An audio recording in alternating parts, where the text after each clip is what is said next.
Hi friends, तुमचं सर्वांचं वर्षास corner या चॅनलवर मनापासून स्वागत. आज आपण बघणार आहोत एकदम झटपट असं बनणारं सुकं चिकन. चला तर मग रेसिपी स्टार्ट करूयात. इथे मी गॅसवर पातेलं ठेवलं आहे, गॅस चालू केला आहे.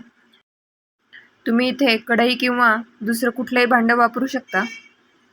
आता यामध्ये 2 चमचे तेल टाकून घेत आहे. तेल चांगलं तापते तोपर्यंत आपण साहित्य पाहूया. इथे मी बारीक चिरून कोथिंबीर घेतली आहे, एक टोमॅटो घेतलाय चिरून, कांदा घेतलाय बारीक चिरून, 1 चमचा आलं लसूण पेस्ट घेतली आहे, 1 चमचा धना पावडर घेतली आहे, चाट मसाला घेतलाय थोडा, हळद पावडर घेतली आहे, चिकन मसाला घेतलाय, लाल तिखट घेतलंय, मीठ घेतलंय. मीठ हे चवीनुसार घ्या. आणि 1 हिरवी मिरची घेतली आहे आणि चिकन घेतलं आहे. चिकन स्वच्छ धुवून घेतलंय. मसाले तुमच्या आवडीप्रमाणे कमी जास्त करू शकता. इथे आता आपलं तेल तापले, त्यामध्ये आता कांदा आणि आलं लसूण पेस्ट घालून चांगलं परतून घेऊया.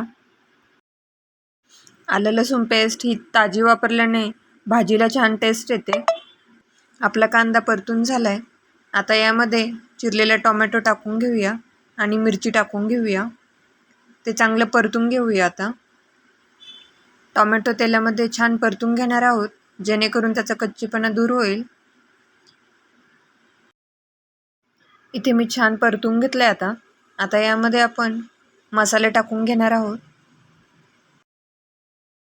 मसाले तुम्ही नंतर टाकून घ्या, जेणेकरून मसाले हे करपणार नाहीत. मसाले छान परतून झालेत.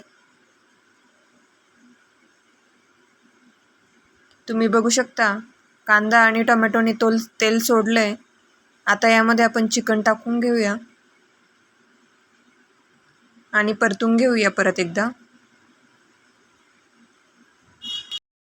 आता याच्यामध्ये कोथिंबीर टाकून घेतली आहे थोडीशी आणि हे एकदा हलवून घेऊन त्यावर आता झाकण ठेवून त्यावर पाणी ठेवणार आहोत, जेणेकरून चिकन खाली लागणार नाही. 5 ते 10 मिनटं चिकन छान शिजून घेऊया आणि परत एकदा हलवून बघूया. झाकण काढून चिकन एकदा हलवून घेऊया. 10 मिनिटानंतर एकदा हलवून बघूया. चिकनला शिजण्यासाठी अजून 10 मिनिटं लागतील, त्यामुळे झाकण ठेवून 10 मिनिटं अजून शिजवून घेणार आहोत. इथे 10 मिनिटं झाली आहे. आता आपण बघूयात. तुम्ही बघू शकत असाल चिकनला छान पाणी सुटलंय आणि तेलसुद्धा सुटलंय. ते एकदा हलवून घेऊया. इथे आता आपण चिकन शिजले का ते चेक करून बघूयात.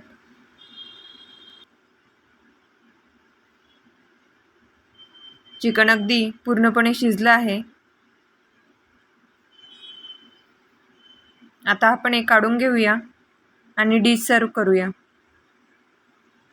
अशा प्रकारे सुकं चिकन तयार झाले. रेसिपी अगदी सोपी आहे. तुम्ही एकदा नक्की ट्राय करून बघा, तुम्हालाही आवडेल. रेसिपी आवडली असेल तर एक लाईक, शेअर आणि सबस्क्राईब करायला विसरू नका. व्हिडिओ पाहिल्याबद्दल धन्यवाद.